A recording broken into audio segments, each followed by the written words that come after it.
नमस्कार. भारतशक्ती मराठीच्या रणनीती या साप्ताहिक कार्यक्रमात तुम्हा सगळ्यांचं पुन्हा एकदा मनःपूर्वक स्वागत. परवा रविवारी 26 तारीख, 26 नोव्हेंबर म्हटलं की मुंबईकरांच्या हृदयाचा ठोकाच चुकतो. 15 वर्षापूर्वी म्हणजे 2008 मध्ये 26/11 या नावाने जी घटना घडली होती त्याचे पडसाद आजही अनेक मुंबईकरांच्या मनामध्ये कायम उमटत आहेत. काय होती ही घटना आणि या घटनेनंतर भारतीय सुरक्षा नेमक्या कशा पद्धतीने वेगळं वळण घेतलं याबद्दल आजच्या भागात आपण चर्चा करणार आहोत.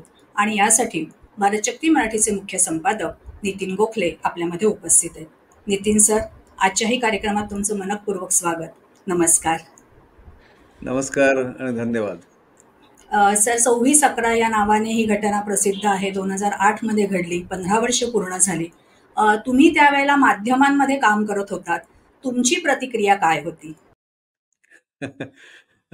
जी हसण्यासारखी गोष्ट म्हणजे मी ह्याच्यासाठी हसलो की खरं तर इतक्या चुका झाल्या त्यावेळेस सरकारच्या आणि माध्यमांच्या, आणि तिथे त्या जागी जाऊन रिपोर्टिंग करणाऱ्या लोकांच्या किंवा रिपोर्टर्सच्या, आपल्या माध्यमात काम करणाऱ्या कार्यकर्त्यांचे, की तेव्हा असं वाटलं की अक्षरशः याच्या बाबतीत म्हणजे याचे परिणाम काय होतील, किंवा याचं पुढे सुरक्षा बलांना त्याचे किती त्याच्यावरती किती त्रास होईल त्यांच्या वागणुकीमुळे, याचा कोणीच विचार केला नाही. आणि त्यामुळे इतक्या चुका घडल्या त्यावेळेस सरकारकडनं आणि माध्यमांकडनं, की आता वळून बघितल्यावर असं वाटतं की त्यावेळेस का या सगळ्या जेवढे उपाय करायला पाहिजे होते माध्यमांना आळ घालण्यासाठी किंवा त्यांना दूर ठेवण्यासाठी, कारण त्यांच्या चुकांमुळे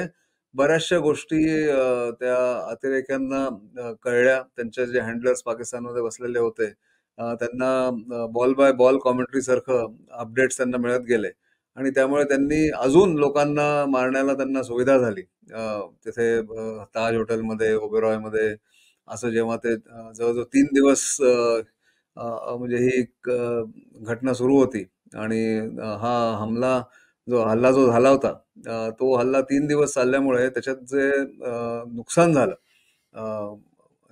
जीवनाचं नुकसान झालं, लोक त्याच्यात मारले गेले, जवळजवळ 165च्या वरती लोक त्याच्यात मारले गेले, कित्येक जण जखमी झाले. हे सगळं अवॉइड करता आलं असतं जर माध्यमांमध्ये एक जबाबदारीची जाणीव असती, आणि एक एका प्रकारचे गाईडलाईन्स त्यावेळेस जर असते माध्यमांसाठी रिपोर्टिंग करण्यासाठी, तर या सगळ्याचा त्रास सगळ्यांना झाला नसता, असं मला वाटतं. सर, राजकारणी सुद्धा याच्यामध्ये बऱ्यापैकी म्हणजे त्यांचं अपयश होतं असं बघितलं गेलं होतं.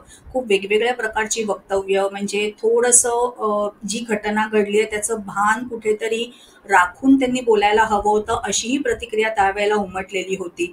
काय होती ही वक्तव्य?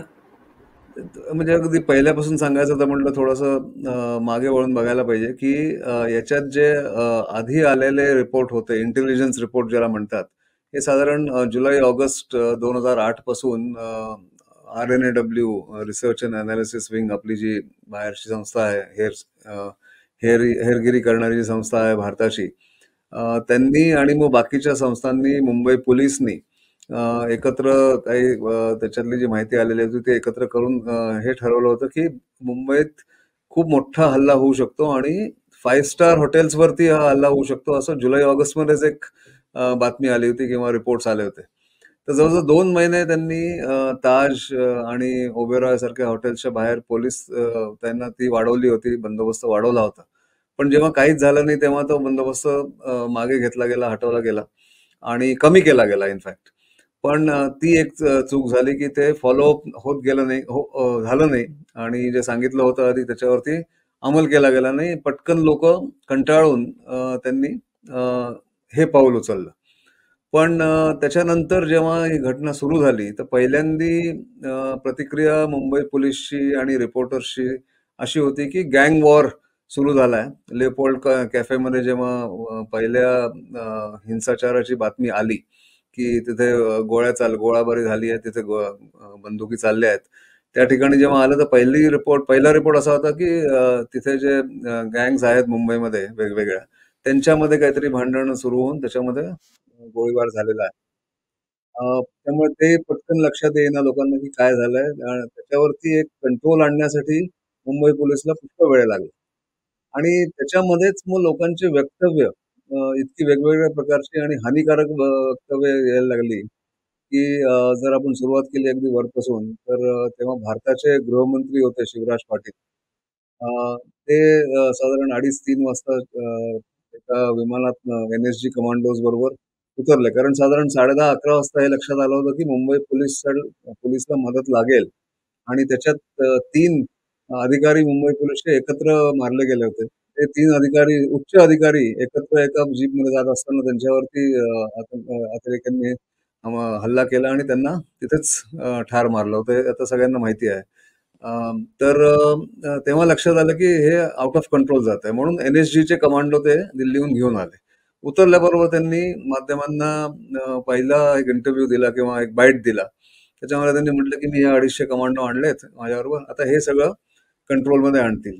तेव्हा कोणालाही काही कल्पना नव्हती की काय चाललंय. सगळा गोंधळ सुरू होता. अशा वेळेस हे वक्तव्य देणं आणि असं म्हणणं की आता हे करतील की NSG आलाय, ही बातमी अतिरेक्यांच्या हँडलर्सना पोहोचवणं माध्यमांच्या द्वारे, ही सगळ्यात मोठी चूक शिवराज पाटलांची होती. त्याच्यानंतर त्याच्यात सगळे भरच पडत गेली चुकांची. तिथले नेव्हीचे जे उच्च अधिकारी होते, त्यांनी नेव्हल कमांडोजना त्यांच्या ऑफिसमध्ये आणून माध्यमांसमोर उभं केलं आणि म्हटलं की हे यांनी पहिल्यांदी तिथे जाण्याचा प्रयत्न केला हॉटेलमध्ये.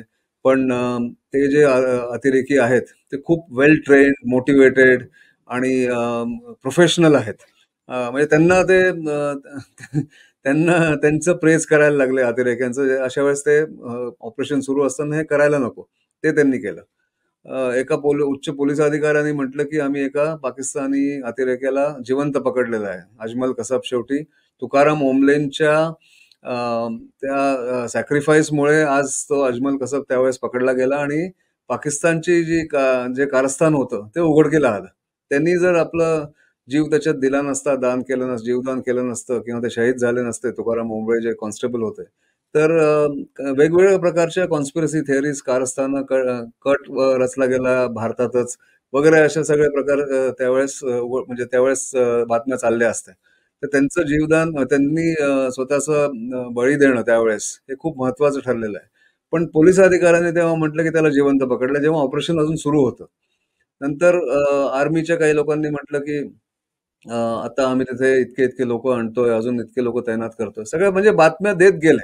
कुठलाही त्याचा परिणाम काय होईल याचा विचार न करता. आणि माध्यमांमधनं काही आमचे कलीग्स त्यावेळेस होते आणि त्यांनी पण अगदी लूजपणे सगळं रिपोर्टिंग करायला सुरुवात केली. आतंकवादी इथे आहेत, इथे अतिरेकी बसलेले आहेत. आत्ताच मी एका रूममध्ये कोणाशी तरी बोललोय आणि त्याच्यात सांगितलंय की ते एक तिथे जोडपं आहे या रूम नंबरमध्ये 303 मध्ये का 302 मध्ये आणि ते खूप घाबरलेले आहेत. असं सगळं माध्यमांमध्ये अशी रिपोर्टिंग येत गेलं. त्याच्यामुळे ते अतिरेकी जे तिथे होते त्यांना त्यांच्या हँडलर्सनी पाकिस्तानहून त्यांना सांगितलं की या रूम मध्ये लोक अजूनही लपलेले आहेत, तिथे जाऊन तुम्ही त्यांना मारा. असं प्रकार होत गेले. त्यामुळे इतका ढिलेपणा होता सगळीकडनं आणि शेवटी प्रत्येक जण आपापलं श्रेय घेण्यासाठी पुढे येत होता. महाराष्ट्राचे गृहमंत्री होते तेव्हा R.R. पाटील, दिवंगत R.R. पाटील. त्यांनी अगदी कॅज्युअली येऊन माध्यमांसमोर एक बाईट दिला होता की बड़े बड़े शहरों में छोटी छोटी घटनाएं होती रहती है. म्हणजे त्याला अगदी काहीच महत्व न देण्यासारखं केलं होतं त्या जे काही घटना सुरू होती मुंबईमध्ये त्यावेळेस त्याच्यासाठी. तर या सगळ्याचा परिणाम असा झाला की भारताची जी इमेज पूर्ण जगभर, त्याला फार मोठा धक्का बसला आणि अगदी माध्यमांच्या द्वारे पूर्ण जगभर लोकांना कळलं की आपले पोलीस, आपले सुरक्षा जेवढे दलाचे लोक होते ते किती स्ट्रगल करत होते त्यांना कंट्रोल आणण्यासाठी त्या घटनेवरती किंवा त्या अतिरेकांवरती किती वेळ लागला, हे सगळ्याचा पर्दाफाश त्यावेळेस ऑन स्क्रीन झाला. तर त्याच्यासाठी मी हे म्हणेन की अशी पहिलीच घटना होती भारतामध्ये, पण कोणीही त्यावेळेस जबाबदारपणे कोणीही वागलं नाही आणि प्रत्येक जण आपलं श्रेय घेण्यासाठी पुढे पुढे येण्याचा प्रयत्न करत होता. एअरफोर्स असू दे, नेव्ही असू दे, आर्मी, NSG सगळेजण येऊन आपापलं बातमी देत होते. तर ते 4-5 धडे त्याच्यातनं घेण्यासारखे आहेत आणि म्हणूनच मी गेले जवळजवळ 5-1 वर्ष या बाबतीत पुष्कळ ठिकाणी असं बोलतो की तेव्हा काय काय चुका झाल्या आणि त्या आता चुका का रिपीट होऊ नयेत याची आपण काळजी घेतली पाहिजे. सर, खरं तर आमने-सामने येऊन अशा पद्धतीचा हल्ला ही भारतातली पहिली घटना होती. ह्याच्या अगोदर दहशतवादी हल्ल्यांचं भारताने बऱ्यापैकी अशा घटना घडलेल्या होत्या. त्याचं वार्तांकनही झालेलं होतं. पण समोरासमोर येऊन हल्ला करणं आणि 3 दिवस आपल्या आर्मीला झुंजवत ठेवणं, ही घटना पहिल्यांदाच घडलेली होती. या घटनेतनं आपण नेमके काय धडे घेतले? मग ते सुरक्षेच्या दृष्टीने असू देत किंवा वार्तांकनाच्या दृष्टीने असू देत किंवा सर्वसामान्यांच्या दृष्टीने असू देत. काय होते हे धडे असं तुम्हाला वाटतं? तर मला सर्वसामान्यांच्या दृष्टिकोनातनं पहिल्यांदा सुरुवात करू दे, की आत्ता मी रविवारी 26/11 म्हणजे यावर्षी 26 नोव्हेंबरला मी मुंबईत होतो एका कार्यक्रमासाठी. आणि माजी लष्कर प्रमुख जनरल नरवणेंबरोबर मी एक वार्तालाप केला होता एका कॉन्फरन्समध्ये. त्याच्यात त्यांनी खूप एक महत्त्वाची गोष्ट म्हटली होती, की राष्ट्रीय सुरक्षा ही फक्त सेनेची किंवा सुरक्षा बलांची जबाबदारी नसते. जोपर्यंत प्रत्येक नागरिक त्याची जबाबदारी घेत नाही, तोपर्यंत राष्ट्र सुरक्षित होत नाही. हे त्यांनी खूप अगदी ठामपणे आणि अगदी सहजपणे त्यांनी ते सांगितलं होतं त्या दिवशी. आणि मी यात पूर्णपणे सहमत आहे. कारण अ, सरकारचं डोळे आणि कान हे आम नागरिक बनवू शकतात. त्यांनी जर त्याच्यावरती काही बातमी दिली, काही त्यांना माहिती असेल, त्यांनी काही बघितलं, हे जर त्याच्यासाठी जर एक मेकॅनिझम तयार केलं गेलं, जर एक शृंखलाबद्ध पद्धतीने जर एक सिस्टम बनवली गेली, तर कुठलीही आतंकवादी संघटना त्याच्यात त्यांना यश मिळू शकणार नाही. जर सगळे नागरिक जर सतर्क झालेत तर. ती एक पहिली जबाबदारी नागरिकांनी ठेवली पाहिजे. आपले कान आणि डोळे उघडे ठेवले पाहिजेत. काही जर संशयास्पद कुठे कुठे दिसलं वस्तू, कोणाचं बिहेवियर, तर त्याचा रिपोर्ट लगेच केला गेला पाहिजे नागरिकांकडनं, असं मला वाटतं. नंबर 1. नंबर 2, सरकारच्या दृष्टीने आता त्यांनी बऱ्याचशा गोष्टी नवीन त्यावेळेस अंमलात आणल्या. NSGचे बरेचसे रिजनल हब्स बनवले. क्षेत्रीय कार्य म्हणजे हे क्षेत्रीय ऑफिसेस बनवले त्यांनी. आणि त्या ऑफिसेसमध्ये NSG कमांडोजना ठेवलं गेलं, की समजा आज पश्चिमी क्षेत्रामध्ये जर काही घटना झाली, दहशतवादी घटना झाली, तर पटकन त्यांना तिथे जाता येईल. कारण त्यावेळेस एक धडा असा मिळाला होता, की मानेसर जे दिल्लीच्या बाहेर आहे, दिल्लीपासून एक 40 किलोमीटर त्यांचं जे हेडक्वार्टर आहे NSGचं, तिथून त्यांना एअरपोर्टला यायला जवळजवळ 1.5 तास लागला. आणि मग म्हणजे दिल्लीहून मुंबईला यायला 2 तास लागले. असं जे उशीर झाला त्यांना NSG कमांडोजना येण्याचा, तो उशीर होऊ नये म्हणून आता वेगवेगळ्या क्षेत्रांमधनं पूर्व, पश्चिम, उत्तर, दक्षिण अशा क्षेत्रांमधनं NSG हब्स तयार केले गेलेले आहेत. तिथे ते लोक परमनंटली लोकेटेड आहेत. तर आज जर पश्चिमी राज्यांमधनं जर काही झालं पटकन, तर ते तिथे लवकरात लवकर पोहोचू शकतात.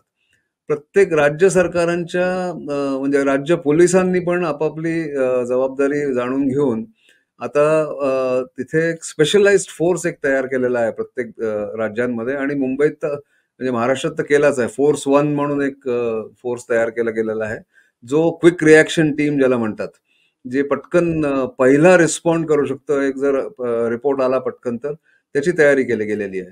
सर्वेलन्स म्हणजे CCTV कॅमेराज लावले गेले आहेत. बऱ्याच ठिकाणी फोन टॅप करण्याची व्यवस्था पोलिसनी केलेली आहे. आणि इंटेलिजन्सचं कोऑर्डिनेशन वाढवलं आहे राज्य पातळीवरती आणि केंद्रीय पातळीवरती, दोन्हीकडे. असं ते झालेलं आहे.